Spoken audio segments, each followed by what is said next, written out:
Selanjutnya adalah pasal ke-19, nyanyian bidadari di surga.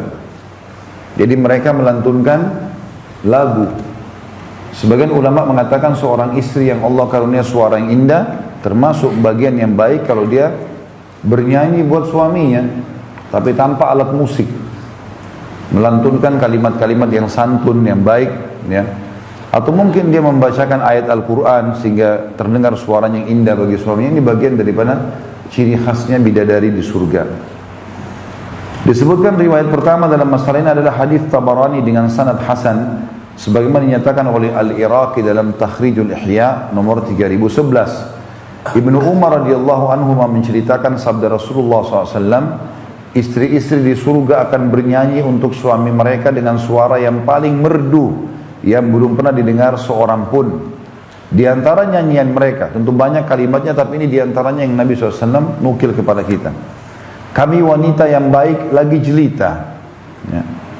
Istri orang-orang yang mulia, mereka memandang dengan senang. Ini terus dilantunkan dengan suara yang baik. Di antara nyanyiannya juga adalah kami abadi dan tidak akan mati, kami bisa dipercaya dan tidak akan berkhianat, kami bermukim dan tidak bepergian. Ini wanita ahli dunia harus ambil pelajaran di sini. Kami wanita yang baik, tutur katanya, perilakunya santun, ya. Lagi jelita menjaga kecantikannya, merawat diri selama bukan bahan-bahan haram dibolehkan, gitu kan. Ini ciri ahli surga sebenarnya, tapi bisa ditarik di dunia di sini. Dan ini tidak boleh jelitanya kepada orang umum, tapi kepada yang telah Allah halalkan. Istri orang-orang yang mulia, maksudnya orang mukmin, disuruh mencari suami yang mukmin. Kata Nabi SAW, orang mukmin kalau dia mencintai istri, dia cintai setulus hati. Kalau dia tidak mencintainya, dia tidak akan menzaliminya. Tidak akan ada kata-kata kasar yang keluar dari mulutnya. Mereka memandang dengan senang karena penampilan yang baik, para wajah yang dirawat, maka pasti suaminya akan merasa senang. Lalu kami abadi dan tidak akan mati, ini ciri ahli surga nantinya. Sekali berbuat di dunia, maka di akhirat akan abadi.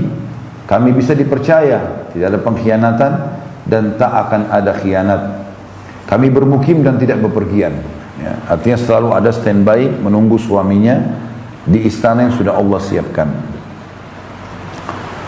Ini nyanyiannya. Kemudian yang kedua adalah sabda Nabi SAW. Hadis ini masih sama, diriwayatkan Tabarani dengan sanad hasan. Abu Umamah radhiyallahu anhu menceritakan sabda Rasulullah SAW, "Ma min 'abdin yadkhulul jannata illa wa yajlisu 'inda ra'sihi wa 'inda rijlaihi thintani minal huril 'ain yuganniyanihi bi ahsani sawti sami'ahu al-insu wal jin wa laysa bimizmari syaitan walakin bitahmidi lillahi wa taqdisi." Tidaklah seorang hamba Allah masuk ke dalam surga kecuali dua orang bidadari duduk di dekat kepala dan kakinya sambil bernyanyi untuknya dengan suara yang paling merdu yang pernah didengar manusia dan jin, bukan dengan sururing-sururing syaitan, bukan dengan alat musik, ya, tapi lantunan suara saja, tetapi dengan pujian kepada Allah dan mensucikannya. Itu yang sudah Allah ajarkan kepada mereka. Jadi di sini kemuliaan seorang wanita justru dengan lisannya selalu berzikir kepada Allah Subhanahu wa taala. Tadi saya sudah kasih contoh, kalau di dunia mungkin istrinya melantunkan ayat-ayat Al-Qur'an untuk suaminya. Hadis yang lain diriwayatkan dalam Sahih Al-Jami' oleh Imam Tirmidzi nomor 1598. Anas bin Malik radhiyallahu anhu meriwayatkan sabda Rasulullah SAW, sesungguhnya bidadari bernyanyi di surga dengan senandun, kami bidadari yang sangat cantik yang dipingit untuk suami yang mulia. Pasal ke-20, perhiasan ahli surga.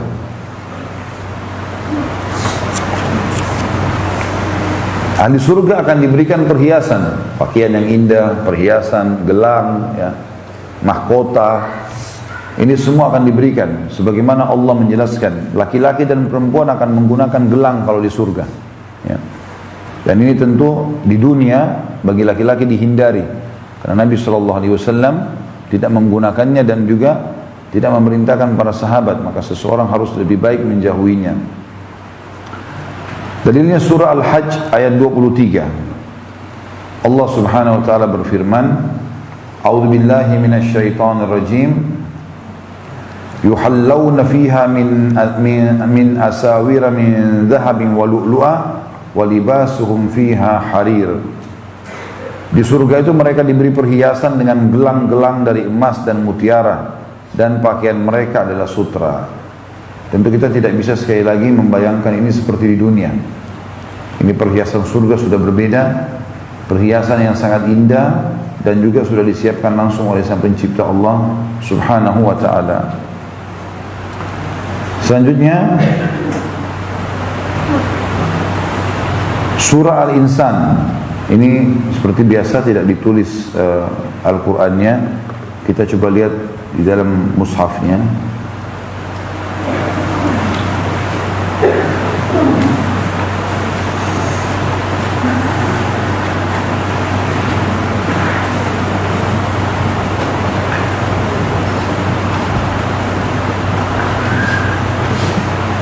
Surah nomor 76 ya.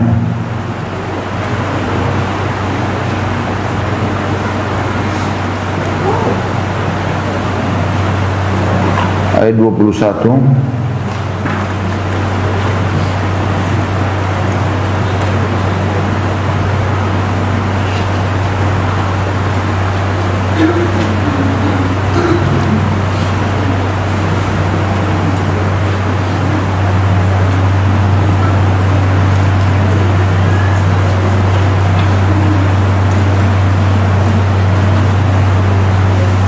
Baik, saya mulai dari ayat 1. Al-Insan kita tadabburi dari ayat 1-nya. A'udzu billahi minasyaitonir rajim. Supaya kita tadabburi sekalian, teman-teman sekalian. Surah Al-Insan surah nomor 76 ayat 1 kita mulai, saksi bahasa nanti di ayat 21-nya. Hal ata 'alal insani hinum minad dahri lam yakun syai'an madhkura. Bukankah telah datang atas manusia satu waktu dari masa, sedang dia ketika itu belum merupakan sesuatu yang dapat disebut? Pernah nggak berpikir kalau kita ini dulu dari tidak ada sesuatu, tiba-tiba saja ayah kita berhubungan biologis sama ibu kita, lalu kemudian hamil, lalu kita keluarlah. Allah menyuruh kita berpikir. Pernah nggak berpikir kalau dulu kita dari sesuatu yang tidak ada? Nggak ada yang kenal ini Khalid, nggak ada yang kenal si Ahmad, nggak ada yang kenal si Yusuf. Sebelumnya nggak ada. Kata Allah, inna khalaqnal insana min nutfatin amsyadin nabtalihi faja'alnahu sami'an basira. Sesungguhnya manusia itu bermula dari mana? Kami telah menciptakan manusia dari setetes mani yang bercampur, dan kami hendak mengujinya dengan perintah dan larangan. Pada saat dia dilahirkan nanti ada halal ada haram. Karena itu kami jadikan dia mendengar dan melihat. Ayat 3-nya, inna hadainahu sabila imma syakiran wa imma kafura. Sesungguhnya kami telah menunjukinya jalan yang lurus, ada jalan agama, ada yang bersyukur mau terima dan mengamalkan, dan ada pula yang kafir. Ayat 4-nya, inna a'tadna lil kafirina salasila wa aglalan wa sa'ira. Sesungguhnya kami menyediakan bagi orang-orang kafir rantai, belenggu, dan neraka yang menyala-nyala. Innal abrara yashrabuna min ka'sin kana mizajuha kafura. Sesungguhnya orang-orang yang berbuat kebajikan minum dari gelas berisi minuman yang campurannya adalah air kafur. Kafur itu airnya berwarna putih dan wangi sekali, ya. Wangi sekali. Biasanya dihidangkan dengan minuman dingin. Ainan yashrabu biha ibadullahi yufajjirunaha tafjira.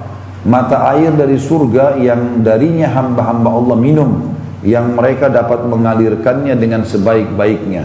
Jadi dimaksud dengan minuman yang campurannya dari air kafur, makna daripada ayatnya dilanjutkan ayat 6, yaitu mata air dalam surga yang daripadanya hamba-hamba Allah minum, dan mereka dapat mengalirkannya dengan sebaik-baiknya. Maksudnya sangat mudah sekali. Ayat 7, sifat-sifat mereka ahli surga, yufuna bin nadhri wa yakhafuna yawman kana syarruhu mustatira. Mereka menunaikan nazar dan takut akan suatu hari yang azabnya merata di mana-mana, misalnya hari kiamat. Ayat 8, wa yut'imuna at-ta'ama 'ala hubbihi miskinan wa yatiman wa asira, dan mereka selalu memberikan makan yang disukainya, maksudnya makanan favoritnya, dia berikan kepada orang miskin, anak yatim dan orang-orang yang ditawan. Ayat 9, innama nut'imukum liwajhillahi la nuridu minkum jazaa'an wala syukura. Sesungguhnya kami memberi makanan kepadamu hanyalah untuk mengharapkan keridhaan Allah. Kami tidak menghendaki balasan dari kamu dan tidak pula ucapan terima kasih. Ayat 10, inna nakhafu min rabbina yawman abusan qamtarira. Sesungguhnya kami takut akan azab Tuhan kami pada suatu hari yang di hari itu orang-orang bermuka masam penuh dengan kesulitan. Artinya orang-orang ahli surga ini kalau memberi, dia tahu dia beri untuk mengejar akhirat supaya selamat dari siksaan di hari kiamat. Maka karena itu mereka memberi karena Allah. Di ayat 11-nya dikatakan fawaqahumullahu syarra dzalikal yaumi wa laqahum nadratan wa surura. Maka Tuhan mereka memelihara mereka dari kesusahan hari itu dan memberikan kepada mereka kejernihan wajah dan kegembiraan hati. Ayat 12, wa jazahum bima sabaru jannatan wa harira, dan dia Allah memberi balasan kepada mereka karena kesabaran mereka dengan surga dan pakaian sutra. Sabar dalam mengerjakan ketaatan, sabar dalam meninggalkan dosa, sabar dalam cobaan harian. Ayat 13, muttaqiina fiha 'alal araik la yarawna fiha syamsan wala zamharira. Di dalamnya mereka duduk bertelakan di atas dipan. Mereka tidak merasakan di dalamnya teriknya matahari dan tidak pula dingin yang bersengatan. Wadaniyatan 'alaihim dhilaluha wa dhullilat qutufuha tadlila, dan naungan pohon-pohon surga itu sangat dekat di atas mereka dan buahnya dimudahkan memetiknya dengan semudah-mudahnya. Kata ulama tafsir, kalau dia lagi berdiri pohonnya mendekat, kalau dia duduk turun pohonnya, kalau dia baring mendekat ke dadanya, jadi lebih mudah dia untuk memetik.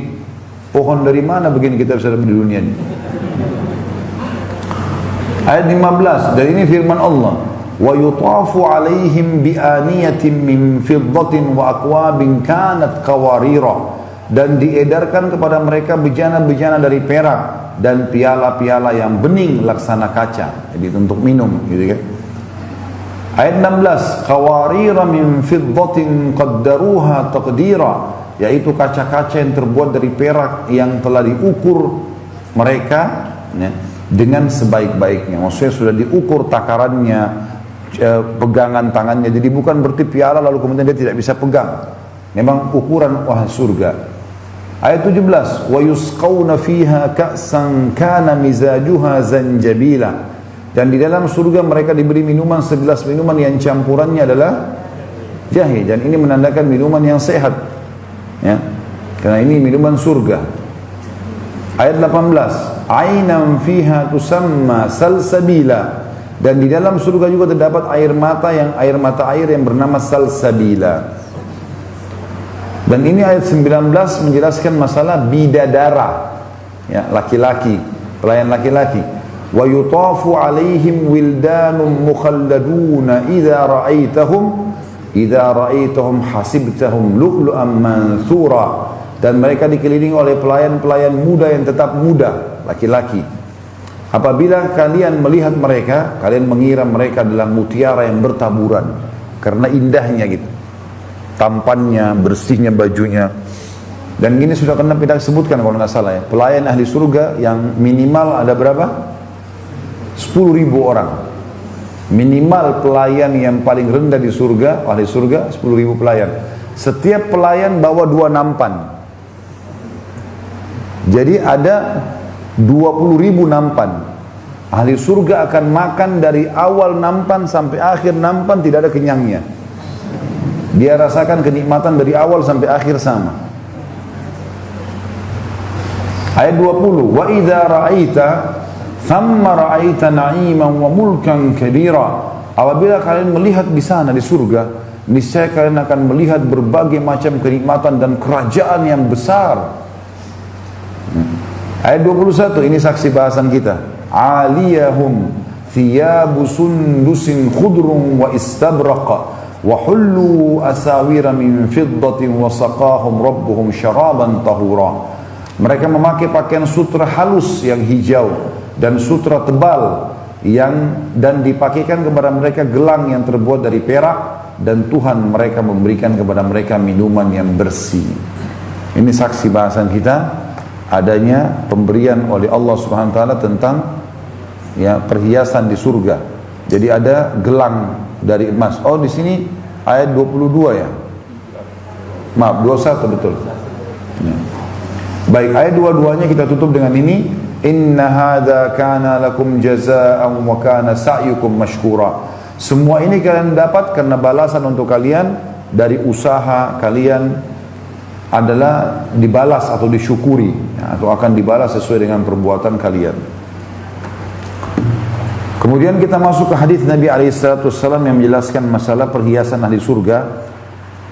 Hadis yang pertama, hadis riwayat Tabarani dalam Al-Awsat dengan sanad hasan, sebagaimana juga dikatakan oleh Al-Hafidh Al-Iraqi dalam Takhrijul Ihya nomor 3004. Abu Hurairah radhiyallahu anhu meriwayatkan sabda Nabi SAW, "Lau kana adna ahli jannati hilyatan udilat bihilyati ahli dunya jami'a, lakana ma yuhallihi Allahu bihi fil akhirah afdalu min hilyati ahli dunya jami'a." Seandainya saja perhiasan ahli surga yang paling rendah, perhiasan yang paling biasa, dibandingkan dengan seluruh perhiasan penduduk dunia ini, semua perhiasan dunia digabungin semuanya, emas peraknya, niscaya apa yang diperhiaskan oleh Allah di akhirat itu untuk orang yang paling rendah di surga lebih baik dibandingkan perhiasan penduduk bumi seluruhnya. Kemudian hadis yang terakhir dalam pasal kita 20 ini, hadis riwayat Tirmidzi dan Ibnu Majah dengan sanad sahih, juga disebutkan dalam Mishkah Al-Masabih jilid 3 halaman 358. Miqdam bin Ma'di Karib radhiyallahu anhu meriwayatkan dari Rasulullah SAW ketika menyebutkan hal-hal yang dianugerahkan kepada syahid, orang yang mati syahid dalam medan perang, dikatakan diletakkan di atas kepalanya mahkota kebesaran yang permata yakutnya lebih baik daripada dunia dan seluruh isinya. Jadi semuanya ya, mengalahkan dunia dan seluruh isinya.